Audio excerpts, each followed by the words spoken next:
All right, welcome everyone to another edition of Deconversion Stories. And today we are producerless. Mr. Mikey Famine is with his wifey, and they're doing their baby shower tonight. So he will not be with us. At least I'm pretty sure for the interview. Who knows? You never know. He might pop into the after party later, but we'll see how it goes. But anyways, today I have progress only. Mr. Alex Dewitt is with me tonight. And we are going to be listening to him tell his story of how he found his way out of his form of belief system. So, Alex, welcome to the show, man. Yeah, great to be here, and I'm glad I had a weekend where I could actually do this without having my wife 5 feet away just staring at me the whole time. And because I do public speaking, but I don't like doing it when someone I know is like right over my shoulder, like judging me for doing it. So 6 to 1, half dozen the other. You mean 604 of one and half a dozen of the other? We can work with that. And in honor of Mikey not being here, I do have a St. Louis Blues thing on, which should get both you two happy about that, because hockey and St. Louis. Don't even start with the hockey. The Canucks are playing Toronto tonight, and they were up 2-0, and now they're down 3-2 at the end of the third. That's better than shooting six, having 6 goals shot on in a period against the Flyers. So yeah. Well, you know what I do here, man. I listen to folks tell their stories about how they found their way free from their previous beliefs. So why don't you take us on that journey? All right. So I'll start with some interesting family bits that kind of get me to where I came from. Sure. My one ancestor, his name was Edward Whiteman. He was the last person to die at the stake, or be burned at the stake in England for heresy back in 1612. Wow. He was a pastor, but he was an anti-Trinitarian, which at the time was very taboo in the Church of England. Right. Right. That led to part of his family coming over and helping found Rhode Island. The tiny state.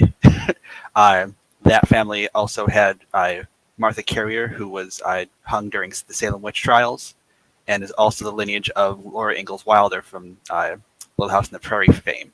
But I'm not close to that part of the family to be able to get benefits from. Yeah. Also, on my mother's side, the founders of Frankenmuth, Michigan, the Goodemans from Bavaria, moved here, and I'm about 15 minutes from Frankenmuth. It's home to the largest Christmas store in the world, and I consider it an evangelical holy site because almost everyone goes there just for that, and the chicken dinners, and it's just cringy as all hell to go there sometimes. Yeah. On my father's side, both sides of that family, or both parts of that family, came from Poland to Bay City, where I live. One group in the 1890s, one group in the 1910s, and those two groups of immigrants hated each other. They're from same village, just different times, and the ones that had been there for 20 years hated the newcomers so much that they started a fake story about the Catholic priest at the new church, or that the new church members petitioned for, saying that he was molesting children, which was actually fake. This is the one that was actually fake, and it caused riots in the street, and National Guard had to get called in for that. So that was, fun times in the city. And now both those churches no longer exist under their old names, and were merged back again in 2010. So Stanislaus Kostka was the big church, and that's the one that looks like the stereotypical Polish Catholic church with the big white walls and gold accents and everything. And that's the church that technically survived. On to me personally, my parents owned a Christian rock station in this area from 93 to 2005. It was WTRK FM 89.1. It is now owned by the Caleb Air One conglomerate. They're a big group stationed all over the country, and they've shifted how they did their marketing here. But we used to be the 4th largest in market, if I recall, for all stations. So that's pretty impressive. We're considered mid-market because we're Flint, Saginaw, Bay City, Midland, and Tawas. So it's a mid-sized radio market, but we were up there, which is shocking for a Christian radio station. Even though that was peak Christian radio, it was still amazing to think that was one of the bigger stations. Wow. Some of the unique things there. the lock-in that they did every year for New Year's Eve. They had to cancel the 1999 to 2000 lock-in about 2 weeks early, and because of that, what's a lock-in? Well, we did it at a skating rink, and the radio station did it at a skating rink because I was still like eight at the time.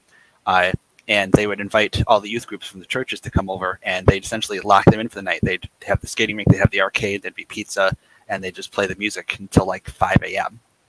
Okay. So they canceled the one in 2000 to do a big one in 2001 at Saginaw Valley State University in the athletic center, where we actually got Skillet to show up. This was right. Oh. This was the year that they released the Alien Youth album, where they actually went national. And I was the radio owner's kid. I got to talk to John Cooper and a couple other members of the band at the time, and we helped do setup and get all this stuff. And back then that was really cool. But now that I learned that he's kind of a piece of shit, that it's like, oh well, I guess I knew him when I didn't know that. So right. We went to the Dove Awards in Nashville a couple times. We were there the year that the tornado struck the Tennessee Titans facility that they were building there. Okay. 2000, like we were 8 blocks away from that. So they just dropped the cranes and just kept going, and we had no idea when we were in the hotel. So that was last year that we went as children because they didn't trust us anymore. So, and then we were invited to do stuff in Six Flags in Darien Lake. There was a big music festival out there that we had to go out, and my dad and the engineer and a couple of the other DJs like reviewed bands for the record companies, mostly Forefront at the time. And like that was all like big build into who I was. I was in the system. I was like always there. In town, it was a big thing when we went to VBSs, because we went to pretty much every VBS in town. So during the summer for 4 or 5 years in a row, we would go to them, and then we'd ask, well, how was it? Did you like it? What was different about this one than others? And it was just a constant thing of you should know better. You should have this down, and just this pseudo pressure on that. And it was just kind of like weird. Like, I'm a kid. I don't care. I've seen the same one 8 times this year. I don't know why everyone has the same ones. And then the only bizarre thing with the radio station. With your mic being so close, I'm getting a lot of, a lot of the like, is this popping any noises. Yeah, if you pull it away, you may not okay. Get so much like that. All right, sorry about that. I usually don't speak much because my kid's like 20 feet away, so I try to keep myself close. Though disappearing as it goes. Yeah, I have cheap equipment, and that's okay for me right now. Kids come first, man. Yeah, the one thing that my dad did, which was always kind of weird, was they had big LAN parties at the radio station. So Friday nights, once a month, they'd have a ton of adults from the church come and they'd play like StarCraft or Red Alert. And the one time we forgot to switch the audio off from the computer to live. So while it was playing the automated songs on the radio at 2 a.m., we were also playing StarCraft Zerg sounds over top of it. And there was a call saying that our radio station was possessed because there was demons in the radio station. And that was definitely something that sticks with me. And actually it was our Baptist preacher who was the one on that computer. So it was just like perfect that that's the situation that, I can recall from those LAN parties. I was always one that was like always try to be involved, always try to do the things. And we did church camp in Lapeer, which is down by Flint. And the youth pastors that they bring in were not from the area. They're actually from IHOP in Kansas City, the International House of Prayer. They're actually like those kind of people who were always on 24/7. And that was, it's like, okay, these are people who, should be more connected to God as things that I believe that, I think I'm connected to God. So I want to just work closer with these people when I can, because I only see them once a week because I don't live in Kansas. And I just, sometimes felt like, well, maybe I'm missing something, or, forest for the trees analogies. So just trying to figure out where I fit there. And it's like, that's where some of the doubt started. The Baptist Church was actually, they weren't Southern Baptists, even though we're in Michigan. There are Southern Baptist groups here. It's what's called a Detroit Baptist. It's essentially a Southern Baptist. What's the difference? Detroit Baptist follows Southern Baptist theology except for the slavery bit. So Right. but before the 98, 97, when Southern Baptists officially said we shouldn't have done that, Detroit Baptists said, oh, we've never been like that. So that was their big calling card. So, it didn't really mean much, but it meant a lot to them because they're like, oh, trust me, we're not the racists. We just hate everyone else. Yeah, right. Hate everybody equally. Yeah, pretty much. One of the other big catalysts for me getting out was actually my current wife. We met in high school at their local career technical center. We were in different classes, but we had the same base student organization. And, started going out there, and she was never been religious. Always was one of those people that grew up thinking, well, if God allows this to happen, why? And one of the things that her example was her dad at the time. Her dad died from cirrhosis of the liver. And he's like, well, why would God allow people like him to suffer for so long? It's very much a position that a lot of atheists say, well, that's not what we actually mean, but it is something that some people do have to cope with. And that coping is important to understand where people come from. But when she started just talking stuff like that, I'd go, okay, well, what about this? And I tried to pull an apologist thing, and apparently that didn't turn around too much at the time. But I stopped going and actually got kicked out of my house during my senior year of college. And you got kicked out? How come? Didn't want to go to church while I was also doing college and working 40 hours a week at Kmart. So and that was a big, you shouldn't skip out on God. It's like, well, then give me the opportunity to do something else because I'm not getting opportunities otherwise. Yeah. Plus, you're busy. He'll understand. You would think. He's forgiving, isn't he? Isn't he all loving or some shit like supposedly. that? Yeah. Allegedly. And haven't been to a church actually since our wedding, which that church is now torn down for other reasons. It was like a geodesic dome built in the 80s. Terrible construction quality. It was cracking almost as soon as they finished the building. Oh, jeez. Yeah, and now it's a. Wouldn't want to be in there. Yeah. Like we were one of the last weddings to actually be done in that church, and it didn't look decent, but you definitely see the strains in the design from when they built it very hastily on wetland. Yeah, well, who knows? Gravity doesn't ever stop, so that bus might come crashing down one day. I went to a conservative university too, Northern University. It's backed by the DeVos family, and Michigan Libertarian Party, and a group called the Mackinac Center for Public Policy, which is the one that runs the big economic conference on Mackinac Island every year. But they're based in Midland, Michigan, where Dow Chemicals headquarters is. And there's definitely a lot of influence there that, well, we're not technically religious, but, we do this because we're allowed to as a private university. So they'd have like invocations before semesters that you were required to go to, which you actually weren't required if you had a decent enough excuse. But it's just a veil between the conservative economic side of the university and the religion side, and that always bothered me. As someone who grew up religious, like we listened to Glenn Beck, like we were, and Bill O'Reilly and stuff like that. It's like they didn't bring up God that much in the mid 2000s. After the Tea Party in 2010, then they went all in. But before that, they didn't really talk about that. So at the time, it was more of just an annoyance. Like, well, we shouldn't really be doing this, but it just happens anyway. And after 2010, it kind of all went downhill from there. And people just went, in my parents' eyes, somewhat crazy, but then they jumped in with them. And they're like, Tea Party's kind of weird, but, we'll go down this route. And now they own like 30 guns, even though my dad's legally blind. And they What? Yes. He actually lost vision in one of his eyes from what's it called? Like, essentially the fluid in his eye just dried right up. So it killed his one eye, essentially. It's just awful. And I don't talk to them. Like, I don't like going over there. When I was over there last, I'm essentially forced to go over there with my kid. And they think, well, you have to have a relationship because they're still here and you don't know how long they're going to be there. It's like, well, it's all fine and dandy, but if I go over there again and there's a loaded handgun on a table, I will leave and I will not come back, because that already happened once, and once is more than enough.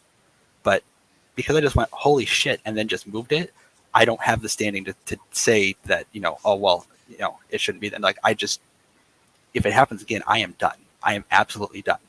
But their inability to think for anyone but themselves kind of leads to the thought of, maybe I should have listened to other people beforehand. Yeah, maybe. I mean, obviously you're taking the little one over there, so that unfortunately you may not. You may not get along with them, but I'm sure you still want your children to know who their grandparents are, right?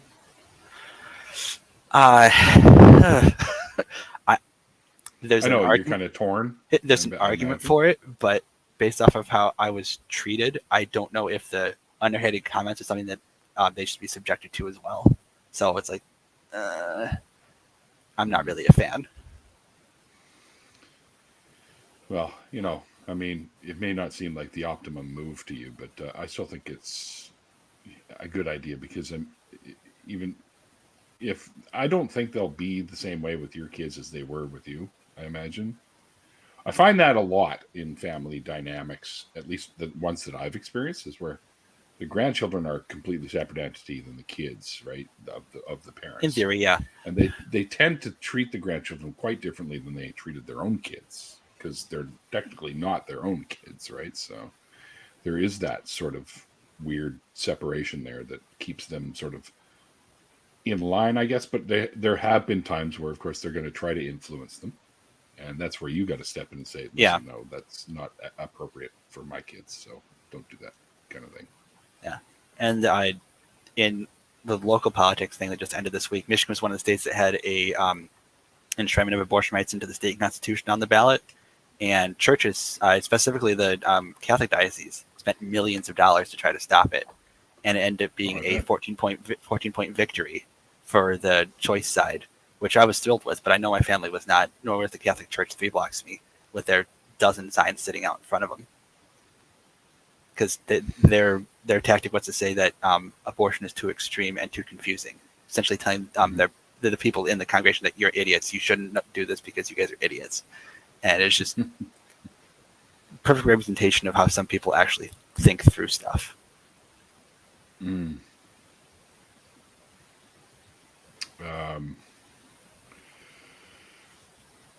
So I kind of wanted. When did you finally call yourself an atheist, and what sort of led to that moment? So the first time I think I used the big A word out loud would have been the year before I ran for city commission. So it would have been 2018.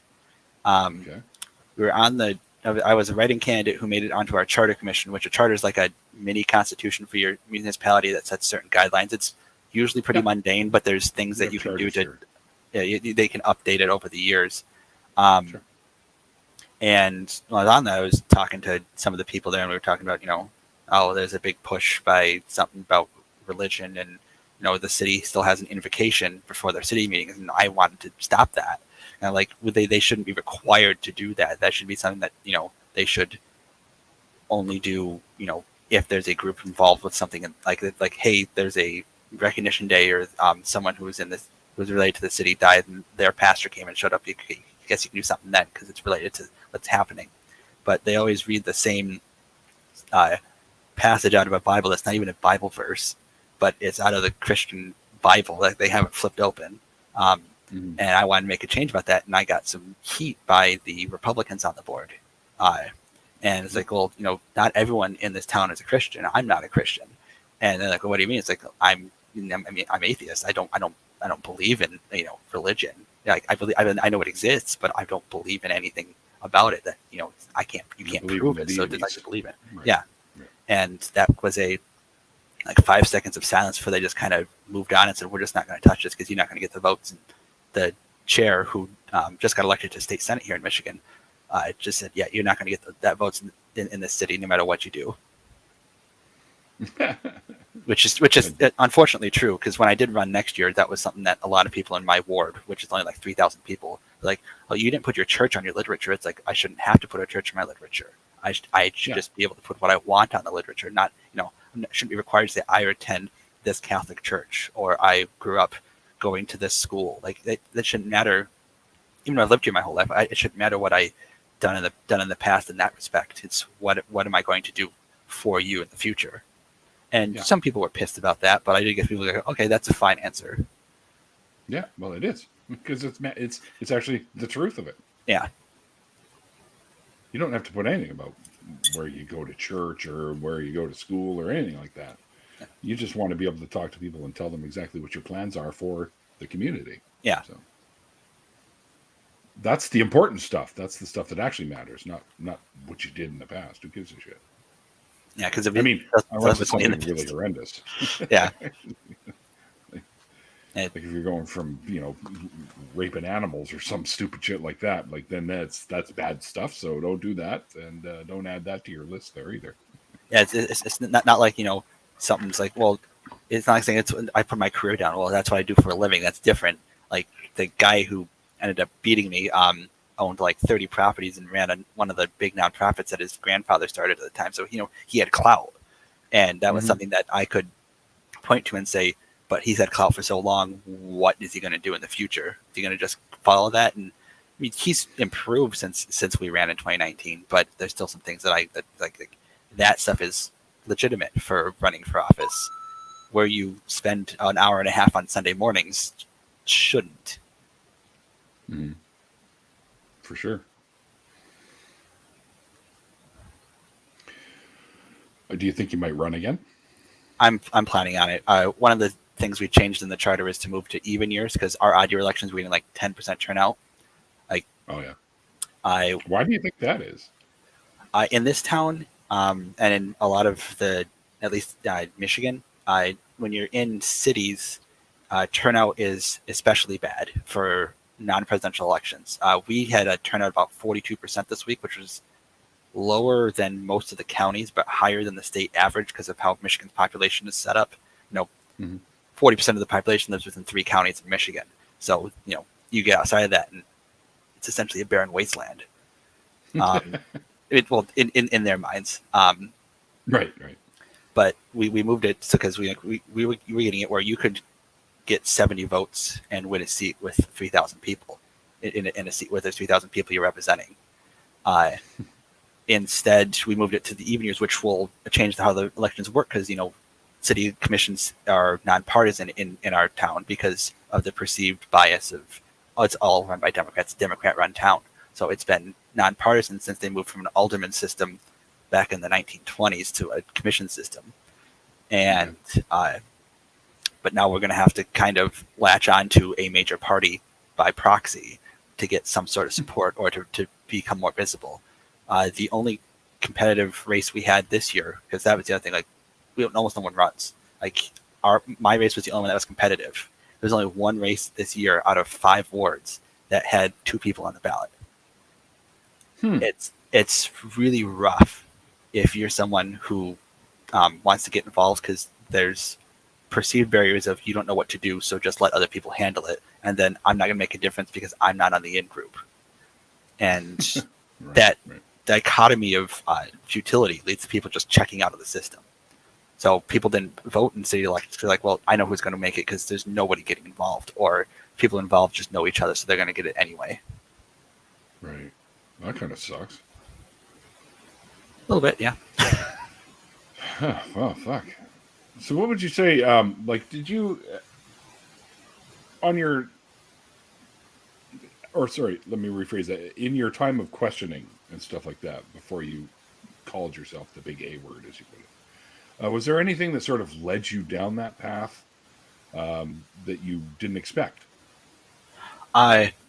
Being approached on campus by a couple different people who were doing oh, hey, I just think you need to be prayed on kind of thing. And them doing them just doing that. And all of a sudden you like, okay, well, that's nice that you prayed over me, but I'm thinking but what just happened? Like, you picked me out of a crowd because I'm walking alone. Because, being someone who lives in Bay City, people in Midland don't like you to begin with. And then when you live in Detroit and you go to Northwood because it's an automotive school, all those kids stick together. So like kids from Bay City or kids from Saginaw County who go to Northwood generally don't fit in. You're usually working. Okay. If you don't live on campus, you're usually just running from class to class before you leave again. So you're easy targets for these people looking to make a point. So it's like, Okay. I didn't feel anything. And then like, why didn't I feel anything? Should I have felt something? Was there something wrong with me? Is there something wrong with this guy who approached me? What's the dichotomy there? And just kind of working through that while realizing that nothing's really Prayer muscle changing with wasn't that. Yeah, pretty much. Yeah. Like, what's the end result of what just happened? And the answer is usually, well, nothing, just feelings. Yeah. And are feelings going to actually change the fact? And the answer is usually no. No, of course not. Feelings don't ever change facts. But yeah, I've always had issues with the whole prayer thing, anyways, because that says that God made a mistake somewhere. Because if you're going to ask him for prayers and ask him for stuff, then that kind of upsets his so-called plan. So he must have made a mistake somewhere, and you're now asking him to correct a mistake, and that doesn't make any sense in my head. Yeah. Yeah. For a couple years at the last church that I attended, which was a Methodist church, we did a Monday, Thursday prayer vigil night where we went from the Monday, Thursday service at 6 p.m. until the Good Friday service at 5 p.m. And we would always pick the night shift. My father, and I would take 3 hours, and we'd switch off between doing the table and doing doing an hour in the sanctuary. And this would have been last year that I did it was 2008. So I didn't have a phone at the time, but I did bring in a little notebook, and I just like doodled the whole time and slept because it was like 3 a.m. And there was just like, well, nothing happened because no one else knew that I didn't do anything. I always thought that prayers that lasted more than like 20 seconds were ridiculous anyway, because like, hey, get the point across and get on with it. So like that hour where people thought that I was doing something, didn't know I was not doing something, and their lives were not actually affected by me not doing something, just kind of was like, well, there's no real power in that. There's just a belief of power in that. Right. Yeah.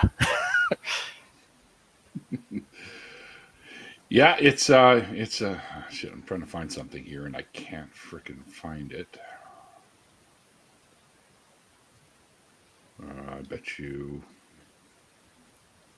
No.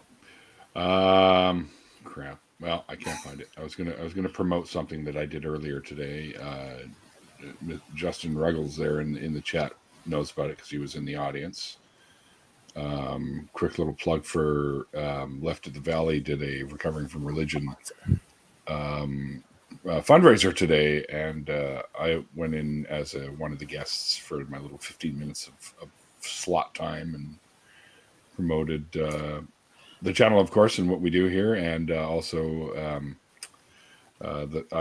it was a bingo thing, I guess, and you could win prizes, and the prize that I opted up was for my time to do something for someone's channel or as a project they're doing or whatever. So you could use my voiceover or something like that. So yeah, that's what I did today. And if you find the Left of the Valley show today on YouTube somewhere, around there is the link for the donations, and they could still use donations. So if you can spread a little bit, if you can beat my donation of $100, then go for it. Anyway, back to this.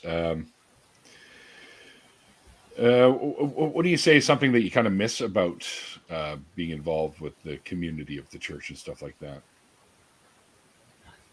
Honestly, even the youth group or the engagement part of it is like none of it really appealed to me. Like our youth group would be like, yeah, we had the air hockey table and we did the video games thing, but it's like I could do that elsewhere if I want. Like now it's even easier. I can just pop on Twitch and do something, or watch someone do something on Twitch. It's like I can be more involved that way. The Bible study thing, it's like if I want to read a book, I can read a book of my choice. I don't have to follow someone's predetermined curriculum for what is considered to be in the Bible, instead of your own personal exploration, which is something that most people tend to do.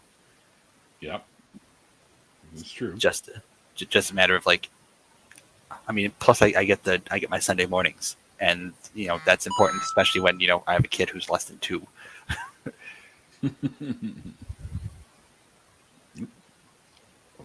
Damn it, I'm all confused here. This is what happens when I don't have my producer. Yeah, I think. However, we had 3 coins in a row. The coins thing, I forgot to tell you. The hashtag coins thing is the drinking game that we have. So. Oh well, I could have got beer today, and I should have got beer today because I'm actually not on the pills right now because of the whole dental surgery. Dental stuff. I'm doing stuff that's bad for your teeth. I got Mountain Dew. Mine's just water, so whatever. So I feel like that there's stuff missing that you're not telling us. Is there anything that you can think of that was sort of one of the wedges that came between you and your previous faith? No, we did the confirmation stuff in the Methodist Church during high school, and that was like boring as sin. Like it was, there wasn't much there that seemed to be useful. We had premarital counseling, my wife and I, and What? That's where I was. Okay. And that was the first time I got exposed to the umbrella theory of how life is supposed to happen. Yeah, right. Christ over the Father, over the and that just, we walked out of that one session and just laughed. Like we got in the car, drove away from the house that the people from that church were doing. We just laughed because like, ooh, those are terrible. And like the only positive thing is like, well, what they kind of touched the love languages thing, where it's like that's just only halfway close to being useful. I like love language. So well, do you react more to if you receive gifts versus physical touch versus acts of kindness kind of thing, like those kinds of things that may be helpful, but in theory, by the time you get to this part, if you don't know that, you're not going to know that, or you don't understand what your partner enjoys or wants to do, and that stuff was just kind of a sad attempt to Christianize it. Of course, yeah. They try to Christianize everything. So. Unless it's a children's card game like Magic the Gathering or something. Oh yeah, I was one of the houses that was given one of those VHS tapes about why Harry Potter is of the devil, and that was great for my self-esteem in elementary school. Think about it, Harry Potter is just a ripoff of the Star Wars theme, anyways. A young guy who's lost his parents, lives with his aunt and uncle, gets picked up by some bearded dude, gets taught some crazy old magic, and then and he ends up in this weird love affair that's with a girl that's kind of his sister like, or thinks of her as a sister, and ultimately ends up with the comedy relief character, like all that stuff is there, right? Yeah. We actually did for my kid's baby shower, Harry Potter themed, and that was because my wife was a huge fan. She was one of the people who goes to the bookstore and wait in line for release day, which that was never my thing. Like maybe when I started getting into the stuff like that wasn't my thing, but we got a couple comments from family members about how we shouldn't be doing this, and my response was, well, we want to have fun. There's nothing here exists. Like it's not consequential. It's just fun. And if they pushed it, I was given permission to say, well, it's just like doing a baptism. It's just for your pleasure. It's not for the kid's pleasure. But that didn't happen. So I didn't get to pull that trigger, even though I wanted to. So was your wife like the only one in line for the book? For the opening of the store for the book? No. Okay. This was like initial stuff, like mid to late 2000s, when you'd have people line up to buy out the book Barnes and Noble, and they'd limit the number of copies you can buy. It's like stupid. Well, because people would sell them, right? So because make more money. Back then, Amazon didn't have 25,000 copies per second available. That's right. Yeah, and now I see. I'm a Lego collector. If you couldn't tell, that's a big pile of Lego boxes. And one of the things I notice is that when I go to purchase stuff right from the Lego store itself, because you get all the excellent little VIP bonus packages and stuff from them. Yeah. One thing I notice is when a really, really expected cool set comes out, like we'll say Optimus Prime, a Lego set that actually transforms and shit like that. So you get the Optimus Prime comes out, and I got in there like I'm like waiting in the line almost till that says, okay, you can purchase this now, and I've already got them in my bag because everybody wants to buy these things so they can resell them for 50, $60 more or even more, even months down the road, right? So they always stock up on these things. And now Lego got smart and they limit 3 items. Like you can buy one set of, you can buy it 3 times and that's it. They won't give you any more than that. That's how it should have. That's how it should be for a lot of the collector stuff. Like, yeah, I agree. My Lego collection is mostly the cars. So I have the Jaguar set. No, not the technical ones, just the base assembly ones because I'm cheap. So $50 is enough for an afternoon of entertainment. I have a couple of those. I have like the Toyota Supra one. And I just got an Aston Martin one that I had assembled while I was in Disney, which was a mistake because I had to reassemble it when I got back home from Disney. They didn't make it back. Is that the one that came with Daniel Craig? No, it's 2 of the. It's like they're. I can't quite see it because it's in the dark, but it's their Formula car and I want to say Vanquish, but it's like lime green. Oh yeah, okay. I bought the James Bond one. And I also got that one would have been fun. Yeah, I built the one car there, and I was like, I probably shouldn't assemble the second one. The first one seemed like it was hard enough, and then it went through airport security. It became bits and pieces again. So I got to assemble it twice. But that's the fun of Lego, isn't it? Until you have to dig through a suitcase trying to find all the pieces so they don't go through the laundry. Yeah, that could be an issue. Yeah, no, I seem to really like to buy the stuff, and I really haven't put too many of them together yet. But I'm waiting until we have actually some space around here because there's a lot of stuff just building up out in my place here that's got to get put into storage and stuff like that. But we're just too lazy. So I'm gonna get some table space, and I'm gonna build like the Ultimate Collector Series Millennium and the Razor Crest and Luke's Speeder and all the really cool big ass sets and do those. But in the meantime, what I can do, I guess, is some of the smaller sets. I can do that with just right here in my own room, sort of thing. Even some of the what they call battle pack sets, where you get a whole bunch of little minifigures and stuff like that. And I just got a bunch. They're not official Lego, but they're a bunch of anime ones because I watch a lot of anime. So I got all the One Piece Lego figures, and I got all the Naruto Lego figures and stuff like that. There's still more coming too, but they're not official Lego. Sorry, Lego, but you guys don't make them. So they don't like to team up with Japanese stuff. Usually, it seems they try to create their own stuff. That was the Bionic stuff. They try to Bionicles. It's something that would try to get the people who like Japanese art, and it was 10 years, and then it kind of fizzled out. They're one of the offerings for a Lego Ideas set is the Ichiraku Ramen from Naruto with some of the Naruto figures. So if that ever goes through, that'd be cool. I'll buy that for sure. Yeah, Tons of Mice says Star Wart. That's kind of funny because I thought I bought something that didn't turn out to be what I thought it was. Obviously off of Facebook. Never buy anything off of Facebook. And it turns out it was some knockoff Lego set of the Millennium Falcon. Oof. Piece of junk, yeah. Someone I know had the mid-2000s Imperial Star Destroyer set, but they could never finish it because the panels, by the time they got to where they could put the panels together, it had warped, so it didn't fit together. Oh. So they have like the top in two quadrants and the bottom is assembled, but they can't attach it together because the big panels are all warped. That sucks. Yeah, that's some of the problems with some of the larger sets is they can do that. Like a friend of mine has the Titanic, and he says you can already see a little bit of a dip in it. So it's going to just do what the Titanic did normally. So hey, yeah, just bucks in half and sink. It's realistic.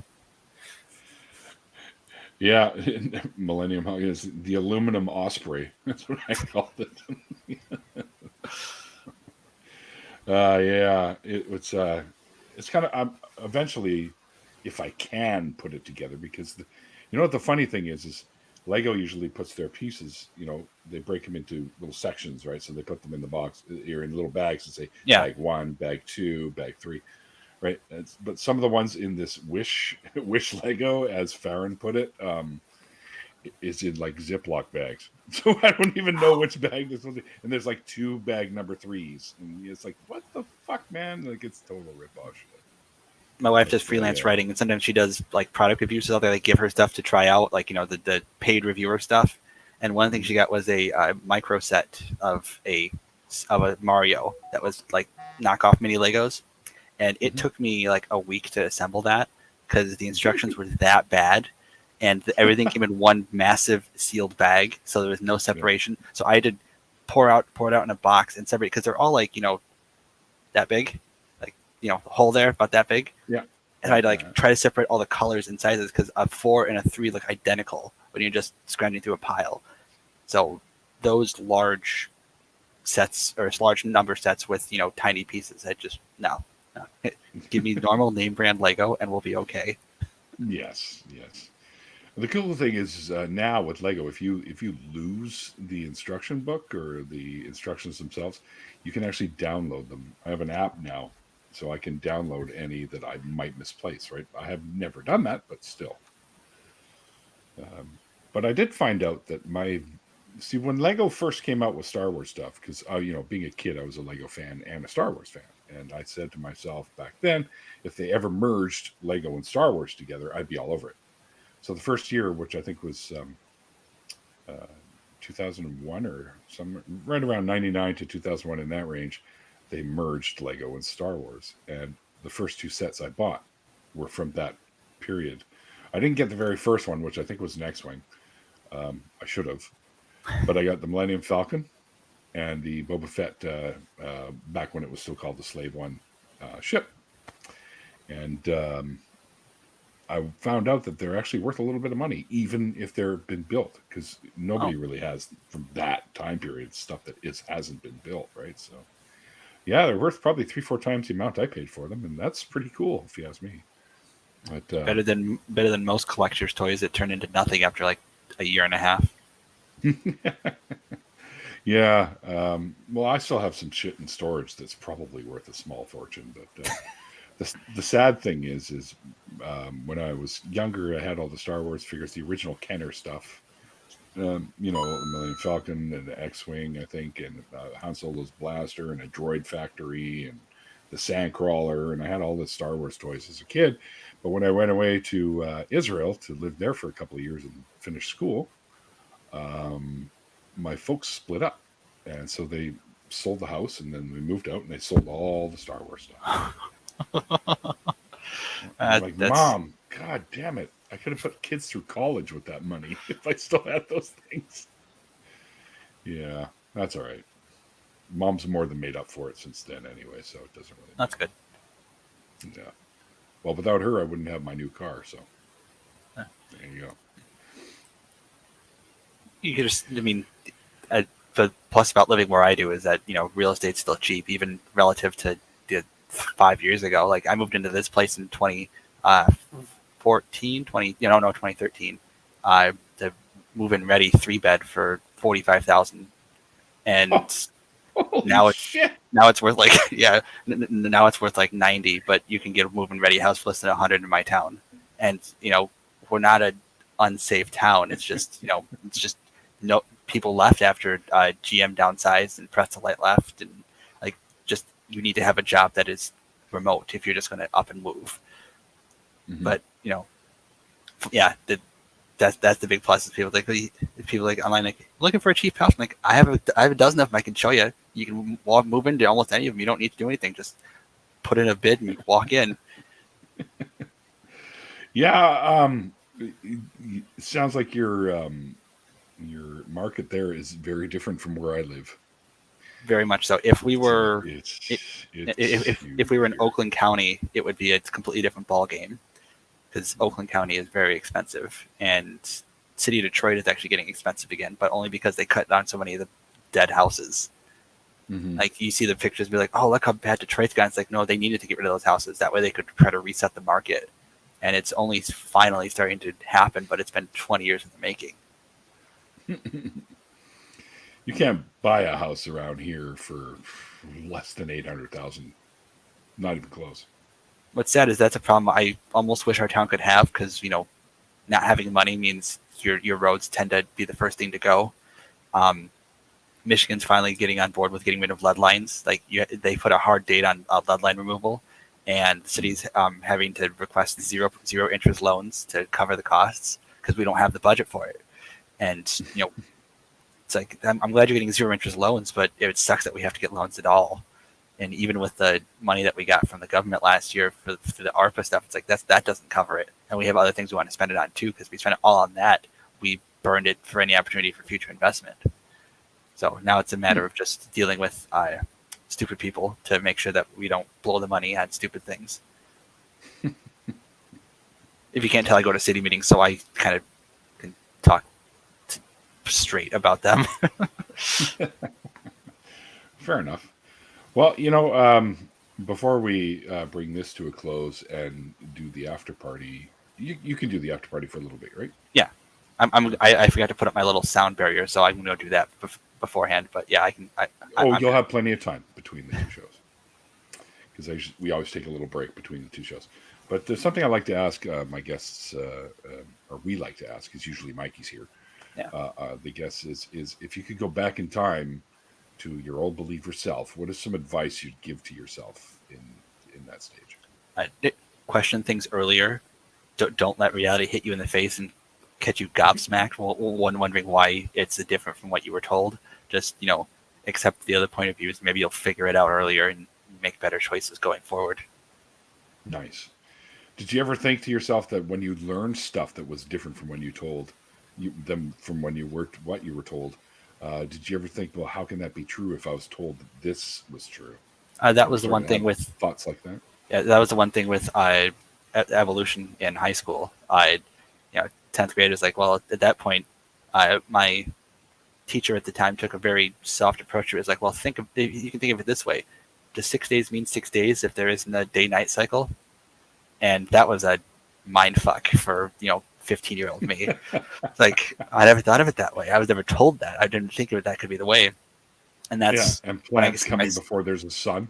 Yeah, and that's when I considered myself. I guess I could consider like old Earth creationism, and that's kind of where I sat until I walked away. Because the 6 days and poof, just that doesn't work with all the data here. We actually watched the Scopes documentary movie that came out, because that was right after the 2001 attempt to require evolution teaching in schools that failed in the U.S. I can't remember what that case was called, but that went to the Supreme Court too. And that Scopes, isn't that Scopes? I thought that was Scopes was in the 1920s. There's another one in the early 2000s that tried to say, well, we need to teach all points of view for science. All opinions on science. And, no, we fucking don't. Yeah, and that was a big thing, because my parents, when that went through, it's like, we're going to pull you out of public school because we can't trust them, and we're going to move to Texas, and we didn't move to Texas, and we're going to move out west, and we didn't move out west, and we're going to move to the county. We didn't even leave the county. Like, my parents lived in the same house they lived in since 1987. It's in my ward, which is unfortunate. I moved to this side of town, and I'm still in the same ward because our town has stupid ward setups. But it's very much that information change is just like, oh, so something else can happen, and that something else might have actual standing. Because the book I have that was obviously written by multiple people, it's not necessarily the same thing as being written and checked by multiple people for accuracy before being published. Right. Yeah, the Bible never went through any peer review. Unless you count other priests as peers, but even then they didn't. They just went council, Nicaea, that kind of shit. Yeah. But I suppose, but that's not real. let's get real about that. No. Well, I think we pretty much covered it all, Alex. Right. Is there anything else you wanted to share before we pull the plug on this and get into an after party a little bit? Well, I can show that I'm doing some streaming on Tuesdays and Thursdays on Twitch. There you go.